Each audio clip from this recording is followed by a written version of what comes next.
Hey everybody, how's it going today? Thanks for being here on a hot summer day. And for everybody who is in Europe or watching the football game, thanks for tuning in as well.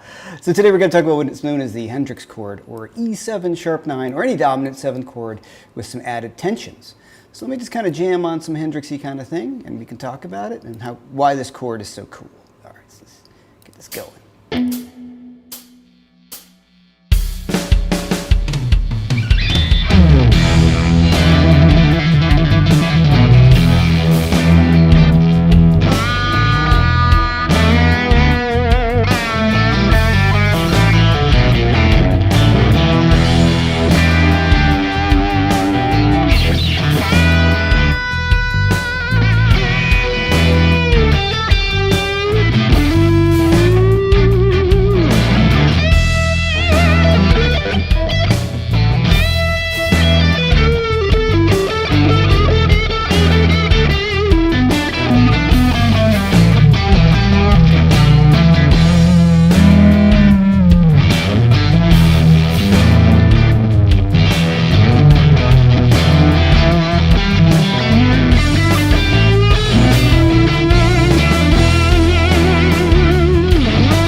There's the mic back on. So there we go. Nope, stop, nope, tracks. All right, so yeah, having fun with that, right? So Hendrixy vibe there. So let's talk about it. What the chord is, but first, I can only play this for a second. It'd be kind of fun. So, you know, the chord, let's talk a little bit about the history. I mean, there's no history, I guess, behind the chord. But, you know, big thing in rock and roll, especially in the 60s. You know, Born to be Wild, right? Purple Haze, Foxy Lady. Lots of tunes. Cream, you hear it in Outside Woman Blues. All sorts of stuff. And you actually hear it here, too. Check this out.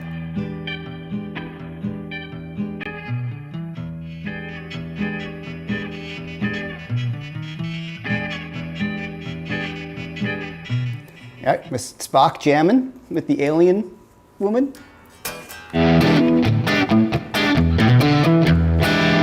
So E7 sharp 9 was, you know, big at that point in time. So it's a really cool chord. And let's talk about what's so hip about it.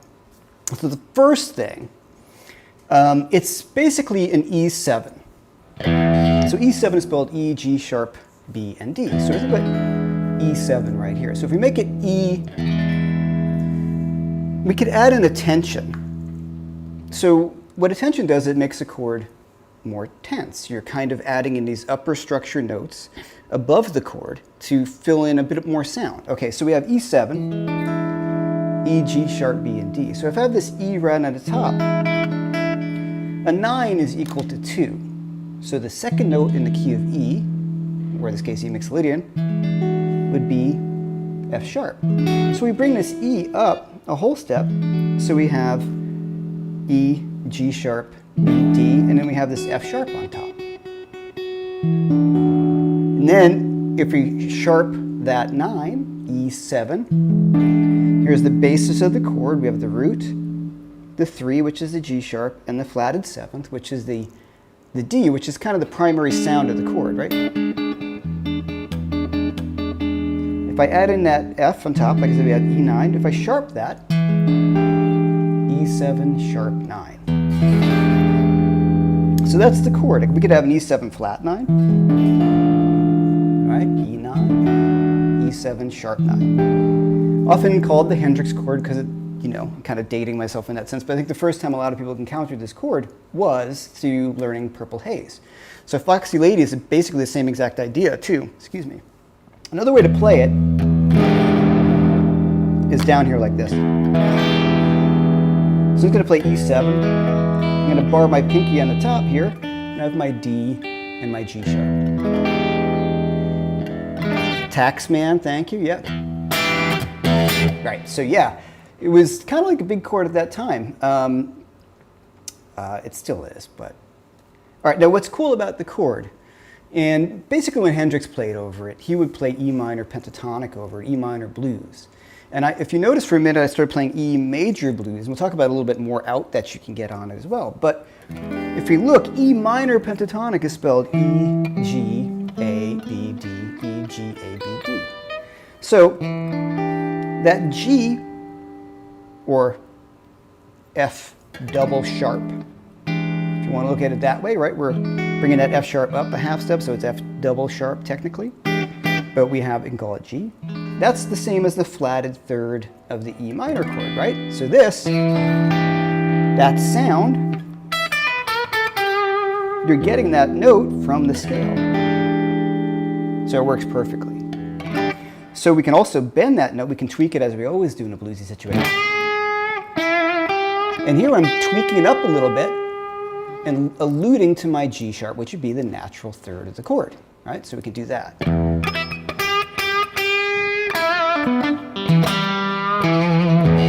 Right, now it's really common, that's just kind of what you do when you're playing blues. But what's also really nice about this chord is I can also play the G sharp. Now, Jimmy, that wasn't really his sound on the overall kind of thing when he's soloing over that, but it's a really cool sound. So let's just hear that. It's going to compare the two sounds. Let me get my track back up. Okay. All right, so the G natural, right? And I'm going to play the G sharp too. G natural.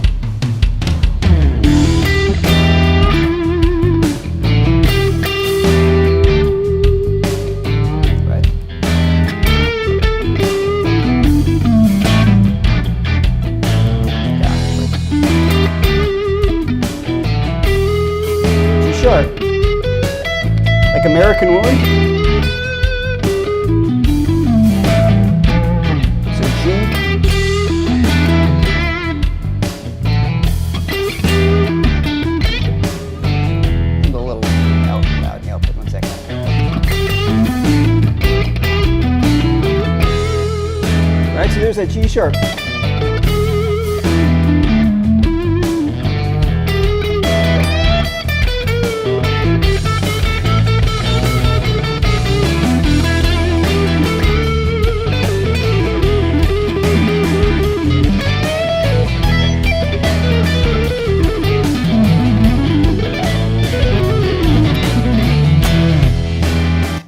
So adding in that G sharp really kind of brightens things up quite a bit. Gives it a bit more of like a Mixolydian sort of sound, right?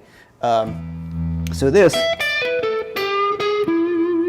we can start to do right off the top is we could add in both those notes. You could add in a G and a G sharp and get a really kind of cool sound, and that's what I was doing right here. Check it out.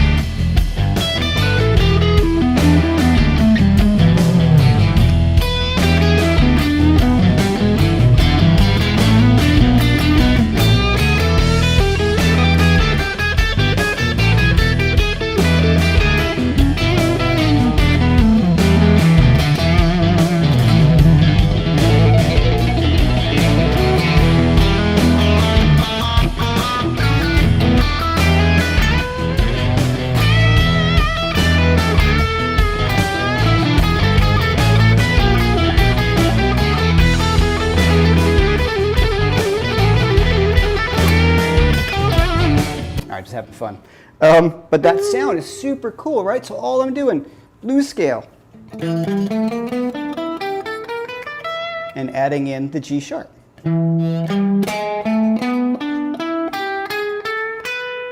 Oh, actually. Now one little trick on this, we discussed this before on the channel, is when I go from my flat 3 to my natural 3, I'm always going up. I don't usually go, let me just talk that through. So E, G, G sharp, A, there's my B flat, and B. As opposed to when I descend, but that really pulls to that dominant 7th sound, right? It pulls to that sound right there. So I'm just going to go back and forth a little bit between these two sounds. Again, G natural, and I'm going to add in the G sharp. Here's the G natural, really more traditional sound, right?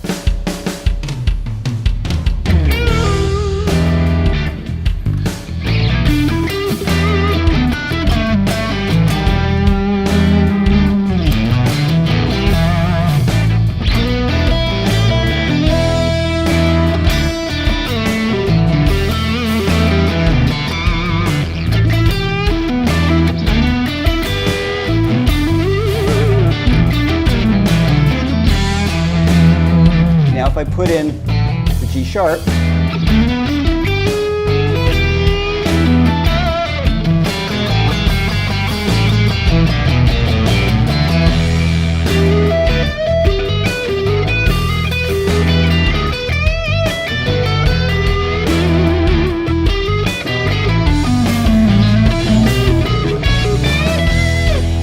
right? So it really is a cool sound to throw in.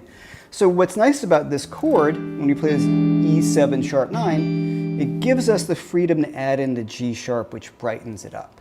If the song were really this vibe, it's a straight old E minor 7, that G sharp really sticks out painfully, right? But if I put that E7 sharp 9, it frees it open, right? So to put in both sounds, treat it strictly as minor, or treat it a bit more major, like Mixolydian.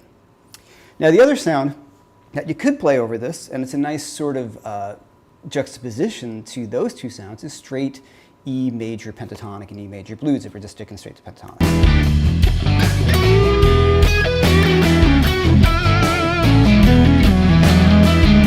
Right?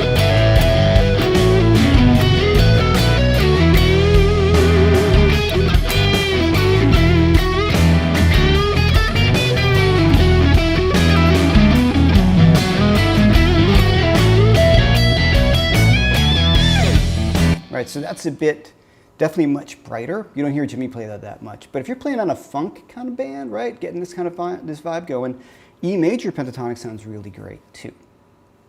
So This chord is quite common in some of the background that I have, say with like fusion-y stuff. A lot of, say, Miles Davis tunes, or the chord is this. Right, so you're just, it will say E7 on your chart or E altered. And that means you have these options of playing these different sounds. Right, so. I mean, it gets deeper. We don't necessarily want to go into that because that's not really Hendrixy, but you know, diminished fits over this, and like altered dominant sounds and things. But getting used to being able to freely go between a bit more of the major tonality by adding in the natural 3, and then also to stick into a bit more of that minor sound, the minor blues, and then also thinking about major pentatonic. The other scale that we could kind of use is, it all turns out to be a bit of a varied Mixolydian scale, but I don't think of it that way, so I don't even want to go down that road. It's blues stuff, guys. It's like the Hendrix thing. So the first idea, like I said, would be to play an E minor pentatonic and then add in a natural 3 as well. So you have that G to the G sharp, which really, really changes the sound in a super cool way.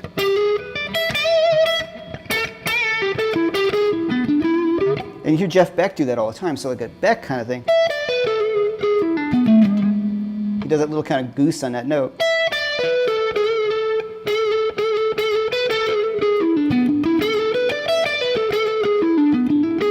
Right?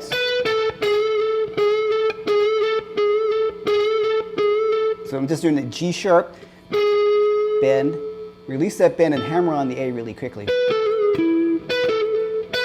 Or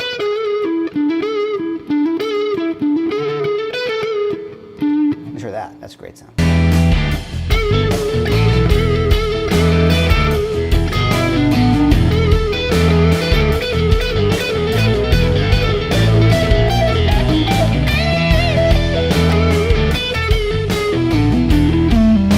And you can get that lick in your phrasing, just watch.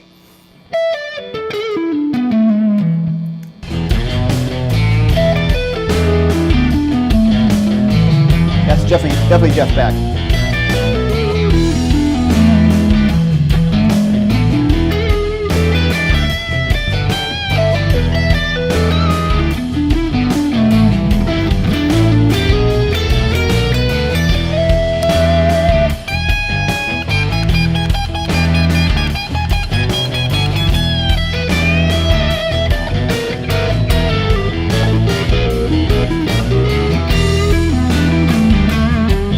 Okay, so one quick way to practice this is to just play, like I said, the E minor pentatonic in all your positions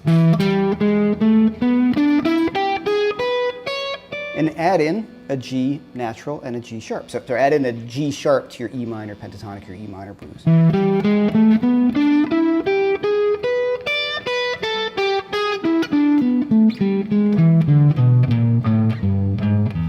Play that.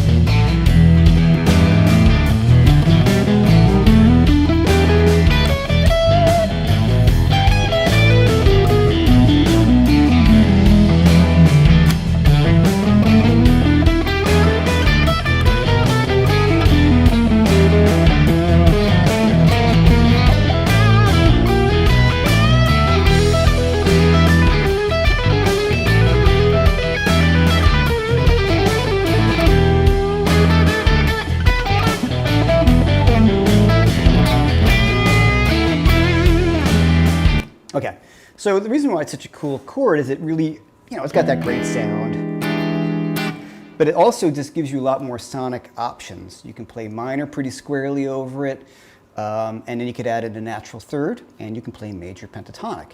The trick is if you're bending that G, which is a flat 3, that's the one you really want to spend time on kind of getting that right. Right, getting that phrase.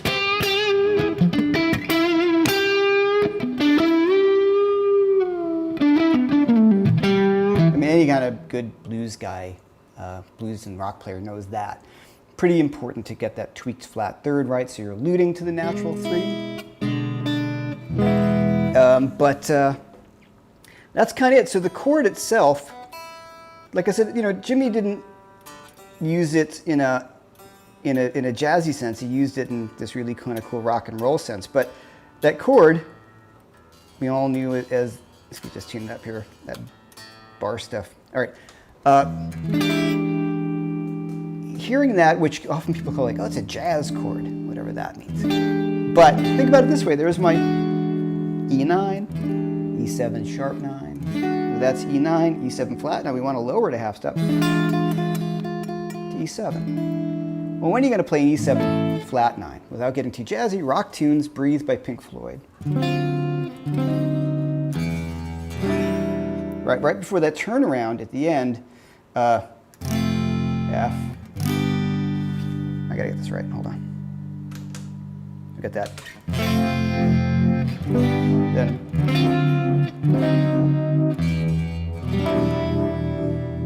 So D7 sharp 9 to D7 flat 9. To the E minor at 9. E minor 9. So this sound, Floyd said, not Floyd, but I've heard Rick Wright talk about that. And he was a big jazz fan, and he stole it from Miles Davis record. Now that's a deceptive resolution. That would normally go back to G major or G minor, usually. But they put it in E minor, so that's cool. All right, so any questions on this? It's a ton of fun to kind of play over this jam. Oh yeah, one more thing. Just one more thing while I'm at it, because interestingly, I was more into Robin Trower as a kid than I was into Hendrix, just because, I don't know. I think growing up in New York, you know, Hendrix was on the radio all the time, but it was always Purple Haze, Foxy, Lady, and Fire. Although great songs, of course, you know, I didn't understand him until I was a little older. I didn't really hear enough, to be honest. And it was Band of Gypsies that completely turned my life around. Machine Gun specifically, and M Changes, and Power of Love, all those. So, Bridge of Sighs, right? Right?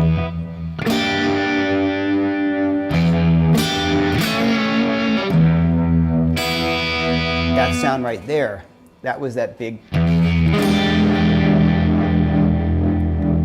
So for me, that was the first time I think I was really, besides Born to Be Wild and Purple Haze, but that was the first time I figured out, I'm like, oh man, you know, that's the same chord as that.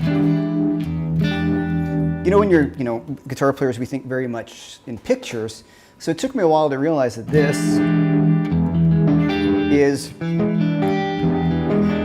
same exact chord, right? So playing it down here is really cool. A lot of times when you see Hendrix play, he might play it like this. And you see this hand doing this kind of thing. You're like, what is going on? There's the chord right there. Foxy Lady, he's doing it this way, which is also like Miracle Man by Ozzy, right? Lots of tunes.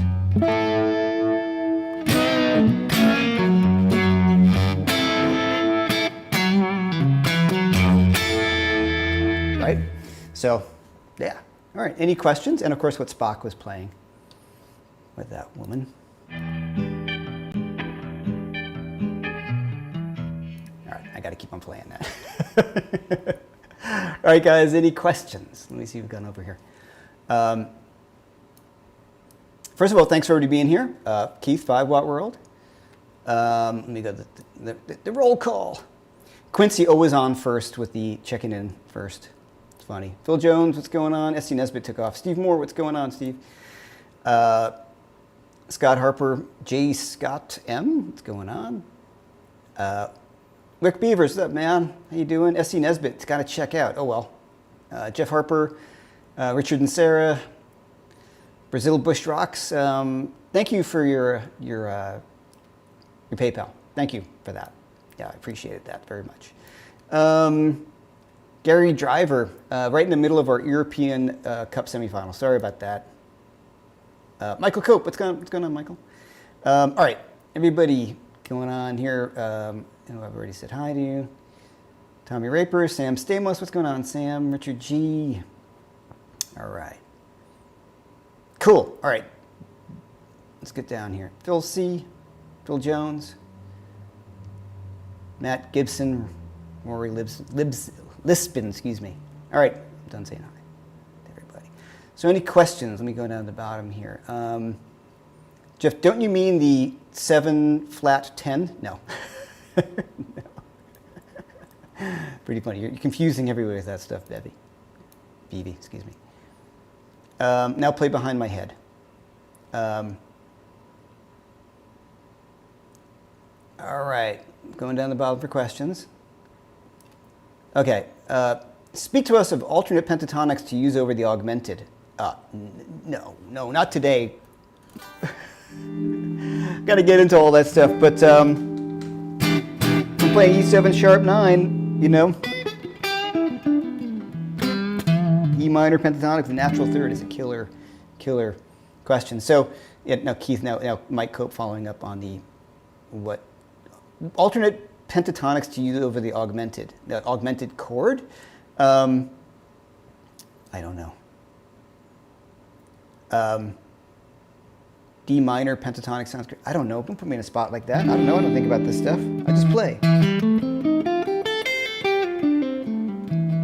Well, I guess you'd have a flat 9, flat 3, which could be the sharp 9, 4,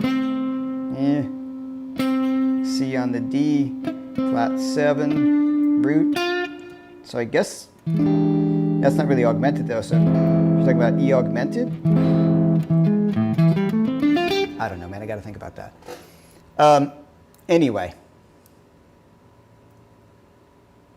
Okay, so vibe-wise, what I'm using, well, sound-wise, is my Axe-Vex FM3. It's a JTM 45, which Hendrix would have been using at the time. And I have the Univibe on, of course. Right. Now, other things I was doing, if we do want to kind of cop some of that Hendrix-y sort of vibe, is going through it.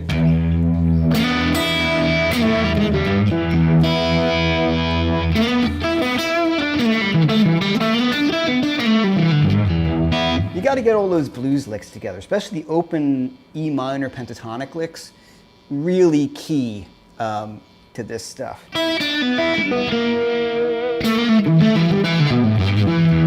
And then what I just did there, watch. So I just went up from the G to the G sharp.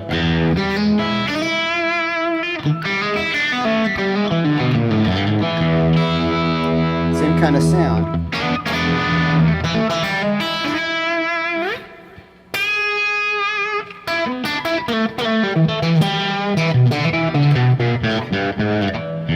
Right?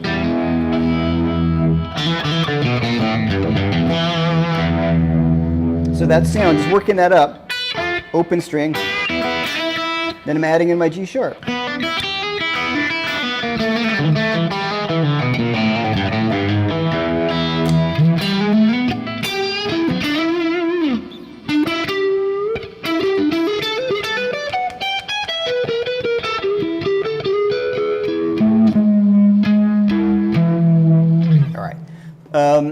Why does adding the sharp 9 sound terrible when you add it to the 4 chord and playing a blues progression?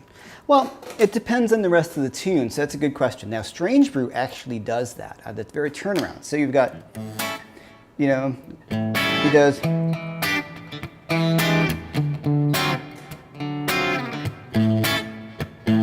Right, like that kind of thing. So I don't actually think it sounds terrible on the 4 chord, but the reason why it does sound a little rough at times, because we have, it would be the F natural. Okay, so A7 is spelled A, C sharp, E, and G. It's a good question. So let's just play an F on that chord. Terrible. Flat 13, unless I'm playing that, but I'm not. I'm playing this. So if I play this, E9 or D9, that F sharp is pretty lame-o because the chord has an F sharp. Like if I'm playing that, like, I'm not going to do that. Or sorry. I'm going to play that F sharp. So that F is pretty rough on that chord. Now when I go to the 5 chord, the reason why the sharp 9 sounds good, it's right in your E minor pentatonic scale. It's right there. Right, so it sounds great. This can sound cool if you do it. Yeah, I buy it. Right? So I might not sit on it if I'm playing like a slow blues, you know. I'm not going to do that. Right? That's a bit nutty. But if it moves by pretty quickly, I think the place where it sounds best and can be used is from the 5 to the 4 on the turnaround. But mainly because the F is just such a funky note, especially on all the 3 chords, right? So too much gain for that, sorry. Kind of starts taking us into different territory. So hopefully that answers the question. All right. Oh, Keith, you meant C-sharp minor pentatonic. All right, I got to think about that one. Yeah, I'm like, D minor pentatonic doesn't work. All right. Yes, okay, so Rory, okay, wasn't this called a major minor chord also? Sharp 9 equals flat third. Yeah, you know, there's all sorts of ways that people talk about it. It's a major minor chord. You know, where I learned, since you have the natural third kind of overrides everything. For me, it just evokes that real bluesy sound that my friend Russ, who should maybe still on here, talks about coming from the field hollers. You know, that's the genesis of that sound, that bluesy sound. So our ears really buy that. Like these 2 notes on a dominant 7th chord.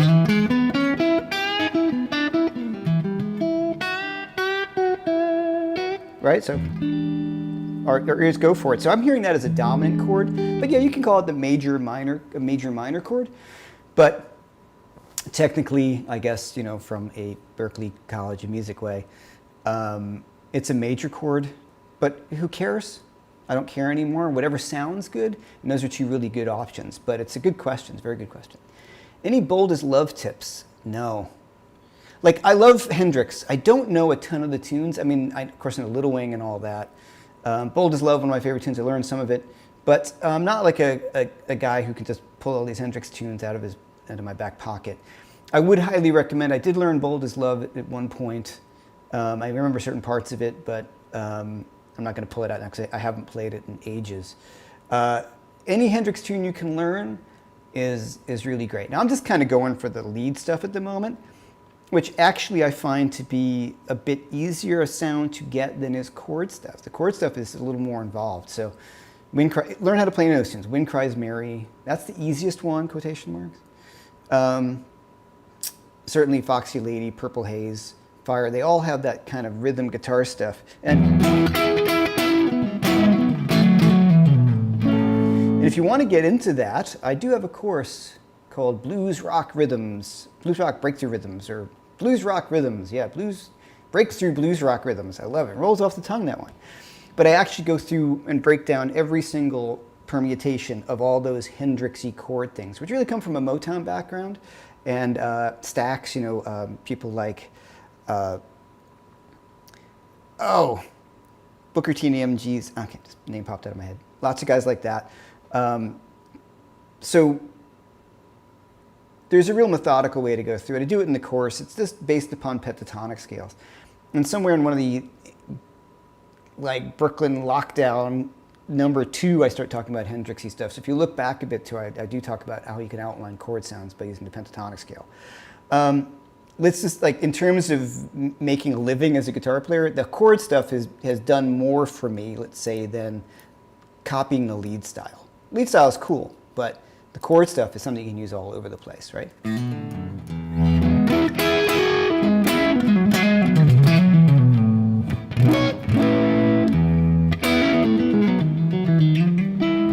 Right? All that stuff. All right. Steve Cropper, thank you. Thank you, Justin. You're working on your blues rhythm stuff. This is the Panda, and you want to play with people the best way I can to learn rhythm so you can jam. The Blues Rock Rhythm Fills, that's the course. Thank you, Richard and Sarah. I think you'd dig that course. I think it would really help. Is the backing track you opened available in one of your courses? It's not. I literally just made that backing track about 15 minutes before I went on air because I didn't have anything that I really liked. I could maybe do a thing on how do you make backing tracks. Yeah, at some point. Richard Irby, thank you for the top chat. Are any of your tutorial courses suitable for seasoned beginner, or do I get my chops up before tackling any of them? It's a good question.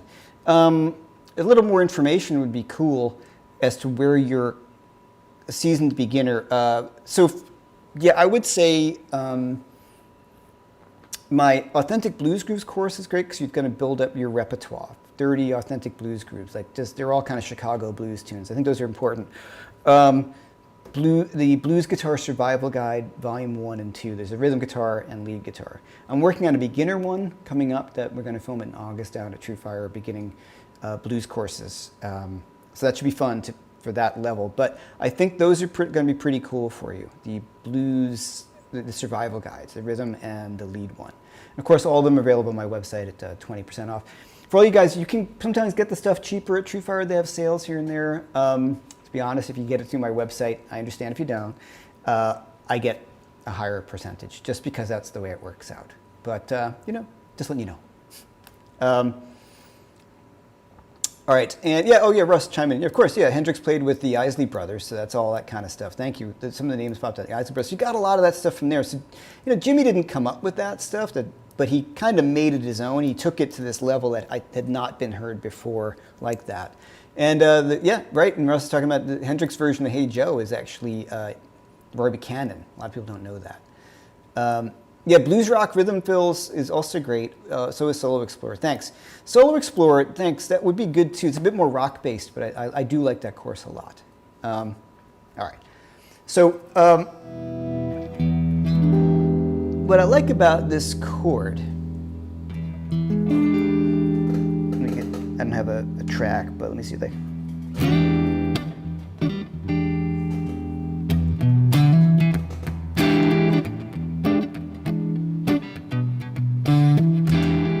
not right. I gotta get the loop right, sorry. Live looping. Play the griff first. Downbeat.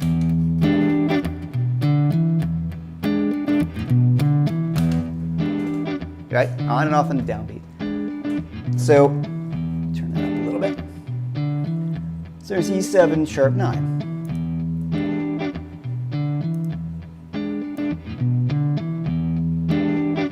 Okay, so now if I want to get, here,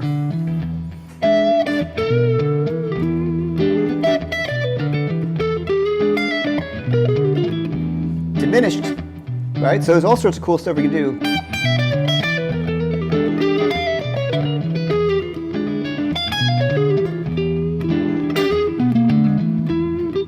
All these different sounds, because I have this sharp 9. Now,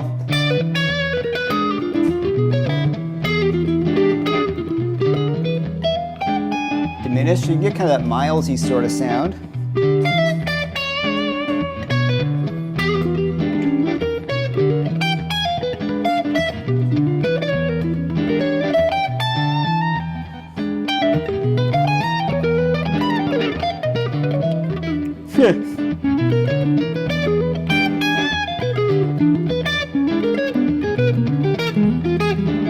Now, all those kind of diminished angular sounds over that E7 sharp 9. So it really opens up a lot of stuff you can do.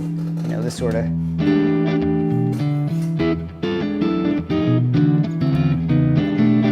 Let go, sorry. Fusion-y kind of stuff, right? So you can kind of start off bluesy.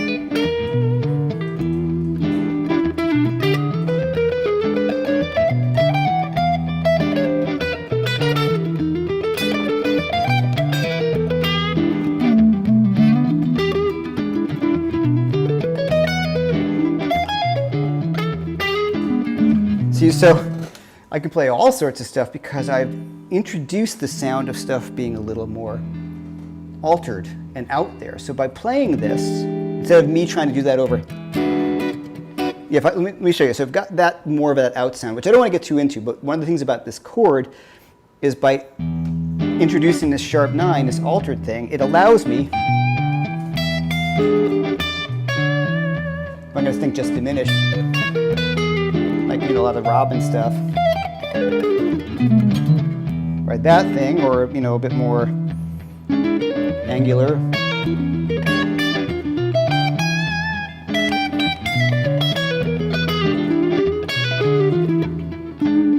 Right, so that sounds cool. In and out.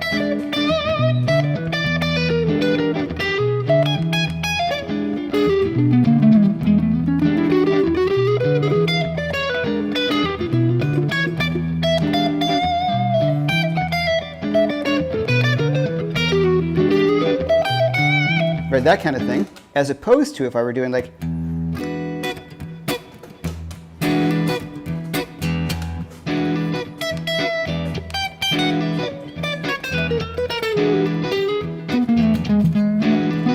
those out sort of licks. I mean, they work, but they sound a little more forced to me. So if the harmony has this altered sound, that out playing sounds much more natural. I find if I start playing those licks, and I'm guilty of it in the past, where if somebody's just playing a straight dominant 9, I start to try to take it all out, and sometimes it just doesn't sound so cool. So that altered sound, the sharp 9, opens up a lot more options. I know that's a total left turn, and that's not something you hear Jimmy do, but it's something you hear the guys I grew up listening to do, and love that sound.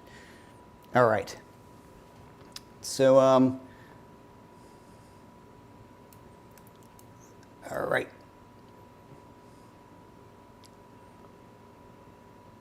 I'm looking around here. I think that old Strat sounds great. Yeah, thanks, Russ. It is, yeah, it's pretty great sounding guitar. I do have to agree with you. Okay, Rory, Jeff was playing last week's lesson and found a nice chord over E minor. I couldn't find his name. Frets, so 4, 4, 3, 3, like that.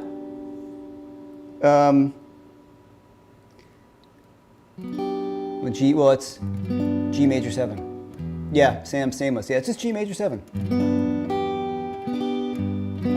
I would hear it like that, as a G major 7. Or D minor 6, or whatever. But yeah, G major 7 would be the main chord that I would hear that as. And then Russ could chime in with all the other chords you could call that. Bubba, hey, to me, the best part of this chord is it's so unstable. Exactly, yes.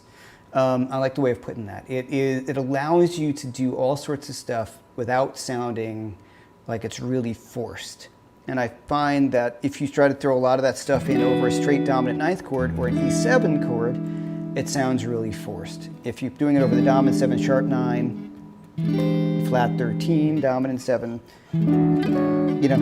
that sound or this, it doesn't sound forced. It sounds really kind of cool and natural. All right, so if you want to dig deeper into the diminished stuff, I can do that in the future, but I also have a whole course over at TrueFire on diminished and how you use it in the blues context. And I have one track that's a lot like a bit more, say, like fusion-y Miles stuff. The Miles stuff to listen to for that sound, I mean, sort of all of it, but the modal stuff, and the stuff that really got me was in the 80s, well, 70s too, with like Agartha, which is Bitches Brew and stuff, which is a little rough to listen to for me now. I can't put it on all the time. But the stuff I still can really put on is the 80s period, Star People with John Scofield and Mike Stern, that era. That stuff was really big for me. Fat Time, the tune Fat Time. Backseat Betty. There's all these great tunes where it would be this one chord sort of vamp, and then you imply your own chord changes over the top of it. And very often when you have like an E chord, the implication was this. Is it major? Sure. Is it minor? Sure. It's whatever you want it to be. So by opening this up, the dominant 7th can take so much more information, and when you're adding, especially you throw in the sharp 9, sort of the sky's the limit as to what you can do on it. Because the sharp 9 to me implies the flat 9. I can also throw in a natural 13 with a sharp 9, I get this sort of sound. Or a flat 13. So there's all that great sound that really opens up the harmonic content or the harmonic possibilities. All right, I got a lot of people on today too. So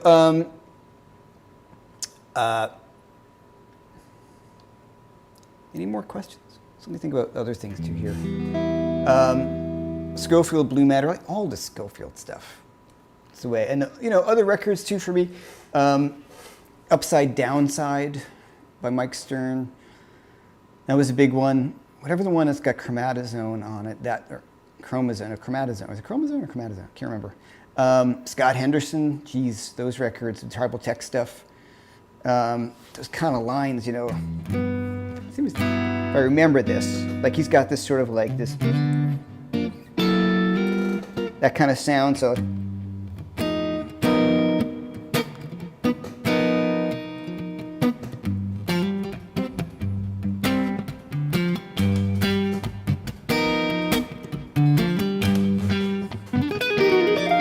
That kind of stuff.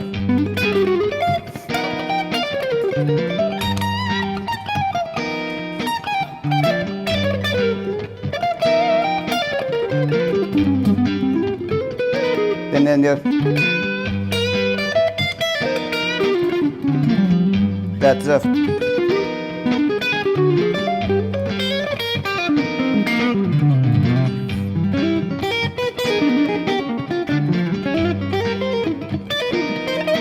that kind of stuff like that. That's that really angular diminished stuff that I got from Mike Landau, Scott Henderson, Scofield for sure. You hear a lot of that open sort of stuff like this. And there's a great Holdsworth line. I don't know if I can't do it. Let me see if I can get this one without totally screwing up the technique on it. It's hard on this guitar, but like a.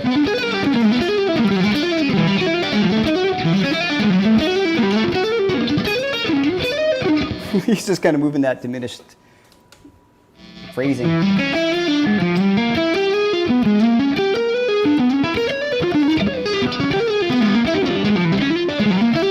That kind of thing like that, which is super cool. Hey, Doug Moore, thanks so much for the top chat. I appreciate it, and you're welcome for all the mentoring. Chromazone, that's it, thank you. Great tune. So I'm totally like just freestyling at the moment, but my point is on this crazy shit I was just playing and that Scott Henderson stuff, it's all really off of this sort of sound where it starts to take it out, right? And so that's certainly out of the blues realm, but there's a song on my record called It's Your Groove, totally like that. That one.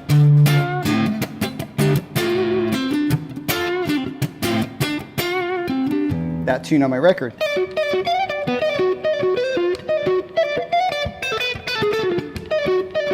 Right. That lick is right off of diminished scale. So for me, the vamp on that whole tune is this E7 sharp 9 thing. Sorry, D7.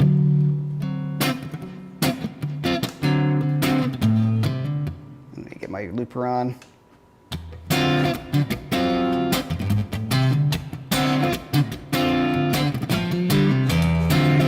Oh, I hit E there. Hit that E again. So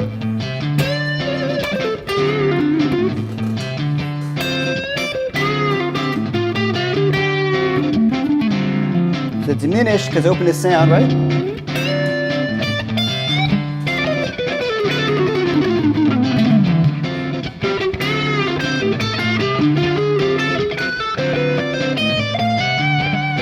Now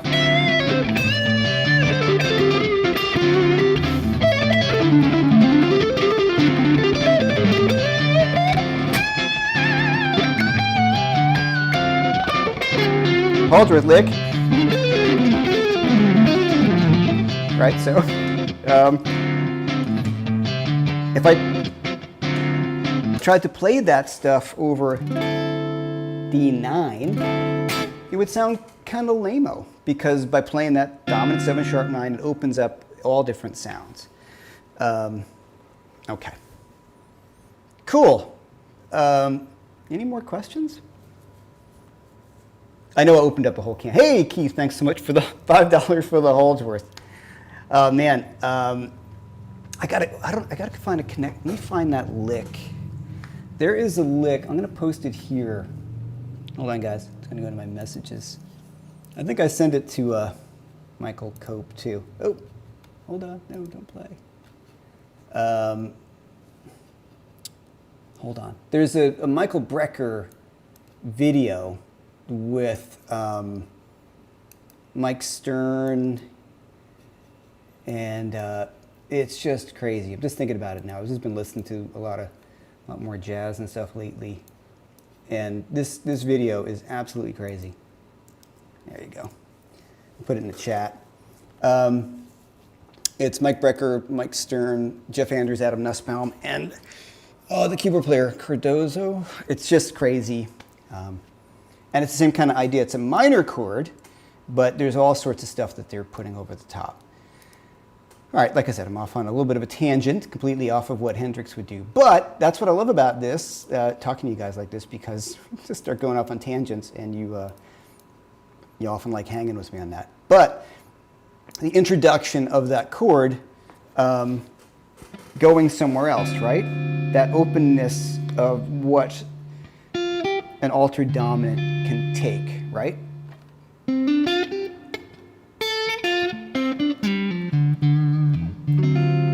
know what I mean? Like, so that's what I love about that chord. And that was the first introduction. I realized that, like, it's a very common chord in jazz.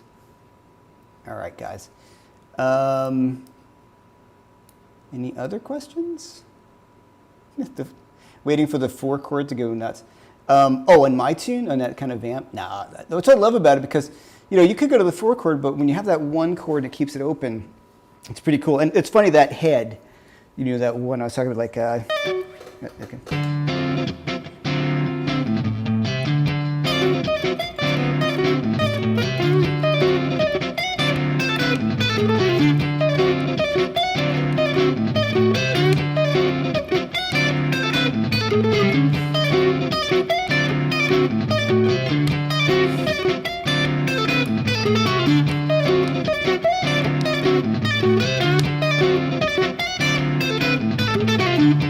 Like, what's fun about that is it's so of its time. I remember it was written, it's such a New York City sort of sounding tune, which is kind of funny when Robin heard, he's like, oh man, I love that. It sounds like it's definitely a New York City kind of thing, which is completely true.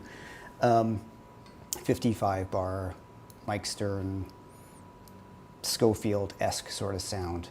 And those things are such a fun thing to play over. But, all right, guys, any more questions before I check out? I really appreciate everyone who's been here, hanging in. And I know I totally went off the rails on how this relates to Hendrix. But back to the top on this. What's cool about that chord right at the beginning, I know the stuff I started getting into was super... Sam Stamos, is that the Spock vamp? Pretty close, actually. So... minor pentatonic, and add in a natural third. So even if I just play over that groove in D,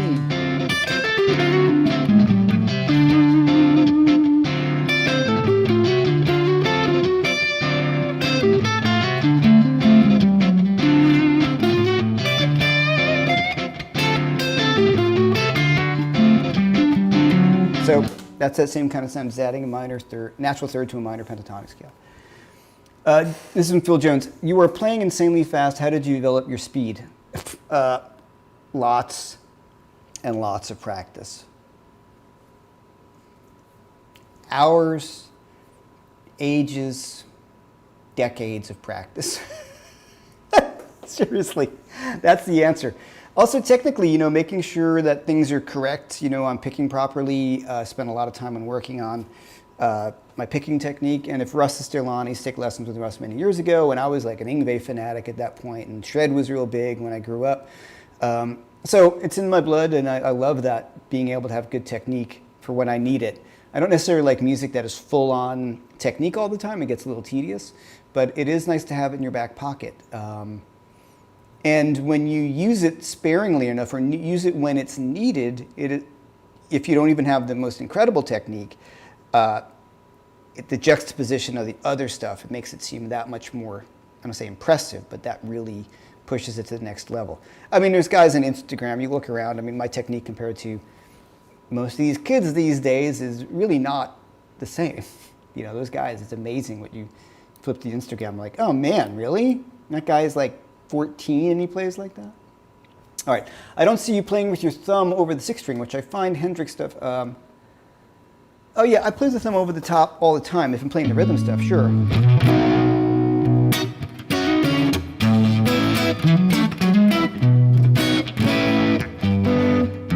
All the time. But only on the 6th string, right?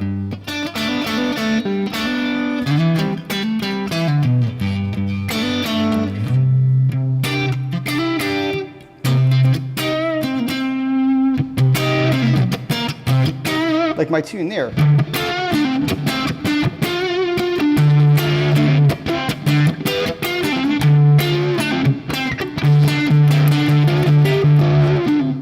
Yeah, so the thumb over the top. I never really played the 5th string with my thumb, I just end up muting it.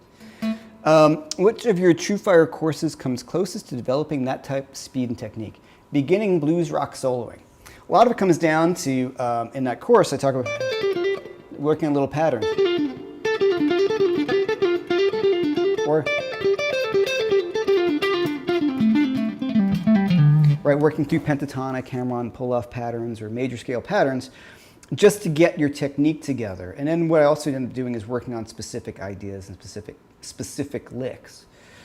When I say licks, I don't mean licks like they're ideas that allow me to use those ideas while performing. Anybody who says, yeah, I'm just completely improvising, I've never played that before, is probably lying. If you listen to even guys like Pat Metheny, you hear Pat Metheny repeat himself. And that's not negative. Sometimes he's got his licks or the things that he plays. And it's not that he's a lick player. It's what makes Pat Metheny sound like Pat Metheny. But you hear some very similar sort of ideas because those are things that he's worked through. And those become sort of defining ideas that he uses. So to start off on some of that stuff, my blues rock soloing, beginning blues rock soloing, I kind of talk about how you can start to work up some of the technique on that one. All right, well, that was all over the place, but hey, why not? It's fun. Stream of consciousness.